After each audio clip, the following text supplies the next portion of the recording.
तो गाइज आज हम करेंगे क्लास 10th मैथ्स एनसीईआरटी का जो जस्ट सीबीएसई ने मैथ्स बोर्ड एग्जाम के लिए क्वेश्चन पेपर रिलीज किया है उसका section E. Guys section E consist of 3 case study based questions of 4 marks each.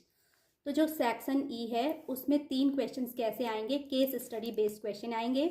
आपको केस को क्या करना होगा, पहले स्टडी करना होगा, देन उससे रिलेटेड क्या आएंगे, क्वेश्चंस होंगे और उन क्वेश्चंस की जो टोटल वैल्यू होगी वो क्या होगी, 4 मार्क्स होगी। ओके, तो हमारा फर्स्ट जो है केस स्टडी क्वेश्चन है इस सेक्शन ई का, क्वेश्चन नंबर 36। तो Miss Sheela visited a store near her house. Miss Sheela ने क्या किया, अपने घर के पास में एक स्टोर को विजिट किया and found that the glass jar are arranged one above the other in a specific pattern. और उन्होंने देखा कि वहाँ पे जो ग्लास जार हैं उनको क्या किया गया है, एक स्पेसिफिक पैटर्न में अरेंज किया है, जैसे एक ग्लास के ऊपर दूसरा ग्लास इस तरीके से अरेंज किया गया है। ओके, तो on the top layer there are 3 jars, और सबसे टॉप लेयर में क्या है, 3 जार्स हैं। In the next layer there are 6 jar, और उसके बाद जो नेक्स्ट लेयर है वहाँ पे कितने जार हैं, 6 जार्स हैं। In the third layer from the top there are 9 jars. अब टॉप से थर्ड लेयर में अगर चेक किया जाए तो वहाँ पर क्या है, 9 जार्स हैं। And so on till the 8th layer, और ये सब कब तक चलता रहता है, 8th लेयर तक चलता रहता है। On the basis of the above situation answer the following question. तो हमारे पास ये केस है या सिचुएशन ये है, इस सिचुएशन के बेस पे हमने क्या करने हैं, क्वेश्चंस के आंसर देने हैं। Answer the following question. तो क्वेश्चन है, क्वेश्चन नंबर फर्स्ट है 36 का part 1। Write an AP whose terms represented the number of jars in different layers starting from top and also find the common difference। तो according this question हमने क्या करना है, एक AP राइट करनी है, एक अर्थमेटिक प्रोग्रेशन बनाकर देनी है, फॉर्म करके देनी है। एंड उसके बाद हमने क्या करना है, find the common difference. Then उस AP का हमने कॉमन डिफरेंस भी फाइंड करना है। Guys according to question on the top layer there are 3 jars, क्योंकि टॉप लेयर में क्या है, 3 जार्स हैं। In the next layer there are 6 jars, उसके बाद नेक्स्ट लेयर में क्या है, 6 जार्स हैं।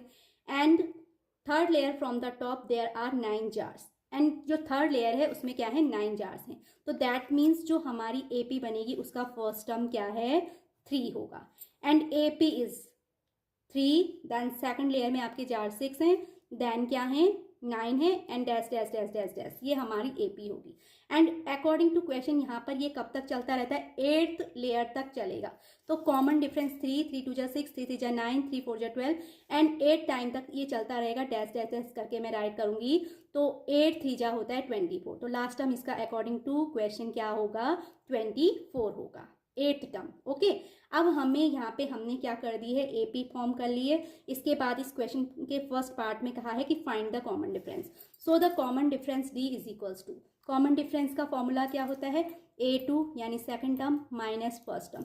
तो हेयर सेकंड टर्म इज 6, तो सो मैं राइट करूंगी 6 minus 3 that is equals to 3। तो हमारा common difference D is equals to कितना आ गया, 3 आ गया। तो गाइज इस तरीके से हम क्वेश्चन नंबर जो 36 केस बेस्ड क्वेश्चन है, केस स्टडी बेस्ड क्वेश्चन है, उसका हम पार्ट फर्स्ट करेंगे। अभी हम चेक करते हैं इसका पार्ट सेकंड। तो गाइज अब हमारा क्वेश्चन नंबर 36 का सेकंड पार्ट है, is it possible to arrange 34 jar in a layer if this pattern is continued, justify your answer. तो हमें यहाँ पर क्या बताना है, अगर इस पैटर्न को हम कंटिन्यू करें तो हम क्या 34 जार्स को क्या कर सकते हैं, अरेंज कर सकते हैं इस लेयर में। Is it possible to arrange 34 jars in a layer if this pattern is continue. हमें बताना है कि 34 जार्स को हम इसी पैटर्न के थ्रू क्या अरेंज कर सकते हैं। अगर हाँ तो भी आपने जस्टिफाई करना है अपने आंसर को, जस्टिफाई योर आंसर। गाइज यहाँ पर हमें क्या गिवन है, AN इज इक्वल्स टू, यानी nth टर्म हमारा क्या है, 34 है। 34 जार्स को आपने क्या करना है, अरेंज करना है इस टाइप से कि first term A is equal to 3 हो and common difference D is equal to कितना, 6 हो।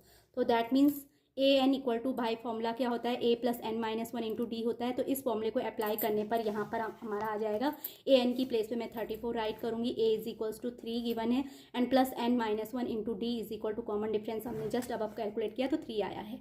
अब हमें नहीं मालूम कि यहाँ पर कितनी रोज़ ऐसी सेट की जाएँ कि हमारा nth टर्म क्या आ जाए, 34 आ जाए। तो अब इसको कैलकुलेट करेंगे। 34 is equal to 3 plus 3 into n, 3n, and plus minus का माइनस, 3 1 जा 3, पॉजिटिव एंड नेगेटिव 3 कैंसिल हो जाएगा। So 3n is equals to 34, n is equals to 34/3। तो ये कैलकुलेट करने पे हम इसको क्या कर सकते हैं, मिक्स्ड फ्रैक्शन में राइट कर सकते हैं, 11 इंटू 1/3।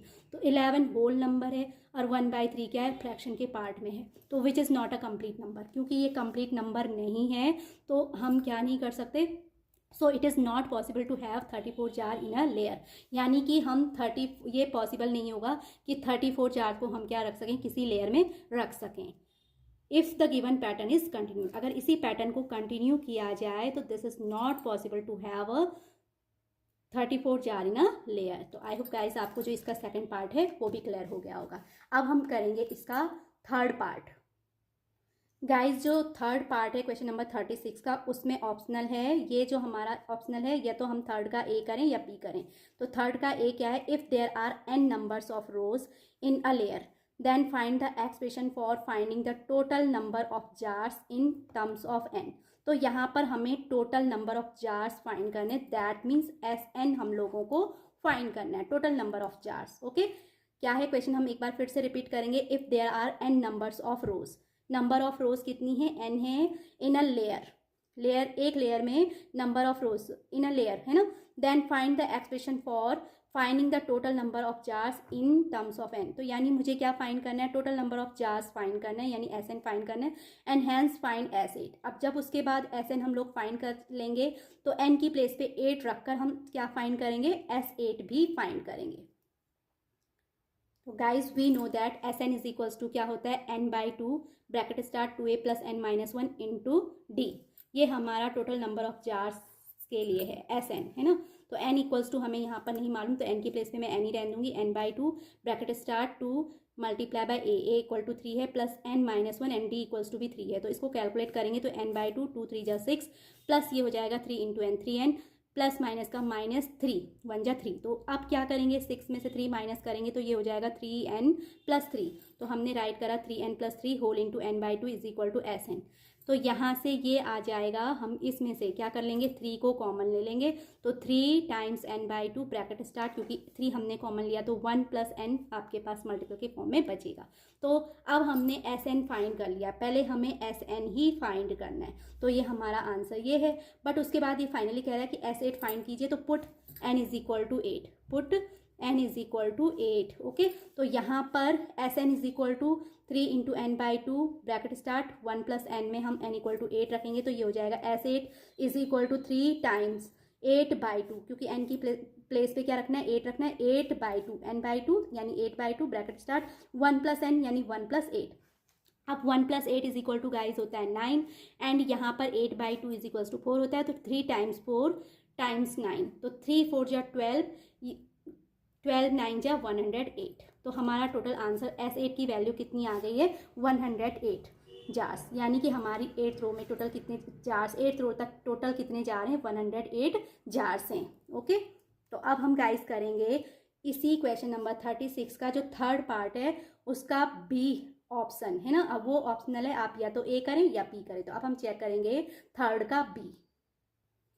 गाइज यहाँ पर और राइट करा है, दैट मीन्स ये आपका क्या है, ऑप्शनल है, आप या तो ए करें या बी करें। तो थर्ड बी है, the shopkeeper added 3 jar in each layer, how many jars are there in the 5th layer from the top. तो यहाँ पर शॉपकीपर क्या कर रहा है, ईच रो में 3 जार्स ऐड कर रहा है। इसका मतलब पहले फर्स्ट रो में 3 थी, तो अब फर्स्ट रो में क्या हो जाएंगे, 3 प्लस 3 यानी 6। सेकंड रो में पहले 6 थी, तो अब सेकंड रो में क्या हो जाएंगे, 6 प्लस 3। तो शॉपकीपर ने 3 जार क्या किए हैं, ईच लेयर में ऐड किए हैं। एंड अब क्वेश्चन किया गया, how many jars are there in the 5th layer from the top. यानी हमको क्या करना है, 5th लेयर में, फर्स्ट लेयर में तो हमें पता है कि 3 प्लस 3 यानी 6 हो जाएंगे। सेकंड लेयर में हमारे पास 6 पहले थे, तो 6 प्लस 3 कर लेंगे तो क्या कितना हो जाएगा, 9। थर्ड लेयर में 9 थी, तो 9 प्लस 3 कितना होता है, 12। इस तरीके से हमने अब क्या फाइंड करना है, find the 5th layer, sorry how many jars are there, हमें फाइंड करना है यहाँ पर how many jars are there in the 5th layer from the top. तो गाइज अब हम स्टार्ट करते हैं इसका B part. According to question, in first case AP is 3 6 9 and 12 and dash dash dash dash. Okay, when the shopkeeper added 3 jar in each layer, अगर shopkeeper क्या करता है ईच लेयर में 3 जार ऐड करता है, देन AP विल बी, तो उस condition में AP क्या हो जाएगी, फर्स्ट टर्म में 3 ऐड किया 6, सेकंड टर्म में 3 ऐड किया तो 6 + 3 9, थर्ड टर्म में 3 ऐड किया तो 9 + 3 कितना होता है 12 and dash dash dash dash. तो so here A is equals to कितना हो जाएगा, फर्स्ट टर्म गाइज 3 है, common difference 9 - 6 is equals to कितना होता है 3, तो कॉमन डिफरेंस कितना आया 3। तो अब हमें क्या निकालना है, इसके फिफ्थ लेयर जो हमारी बनी है उसमें कितने जार्स हैं ये फाइंड करना है। तो यानी A5 इज इक्वल्स टू हम कौन सा फॉर्मूला यहाँ पर अप्लाई करेंगे, AN इज इक्वल्स टू होता है A + N - 1 × D। तो that means N is equal to अगर हम 5 पुट करेंगे तो A5 मिलेगा, A5 is equals to A की प्लेस पे हम लोगों ने 6 पुट करा प्लस N यानी 5 - 1 × D यानी 3, तो ये आ जाएगा 6 + 5 - 1 4 × 3, 4 3 जा 12, 12 + 6 कितना होता है 18। तो यानी फिफ्थ टर्म जो फिफ्थ रो है उसमें हमारे कितने जार्स होंगे, 18 जार्स होंगे। तो गाइस क्वेश्चन यही था कि कितने जार्स हैं फिफ्थ लेयर में फ्रॉम द टॉप। तो फिफ्थ लेयर में अगर हम टॉप से फिफ्थ लेयर चेक करें तो इसमें कितने जार्स हैं, तो फिफ्थ लेयर में हमारे जो नंबर ऑफ जार्स होंगे कितने होंगे 18 होंगे। तो इस तरीके से गाइस हमने इसका थर्ड का B पार्ट भी कर लिया। तो आई होप गाइस आपको जो ये सेक्शन E है उसका जो क्वेश्चन नंबर 36 जो कि केस स्टडी बेस्ड क्वेश्चन है और 4 मार्क्स का है अच्छे से क्लियर हो गया होगा। अगर आपको मेरी ये वीडियो अच्छी लगी तो please like share and subscribe it and thanks for watching again.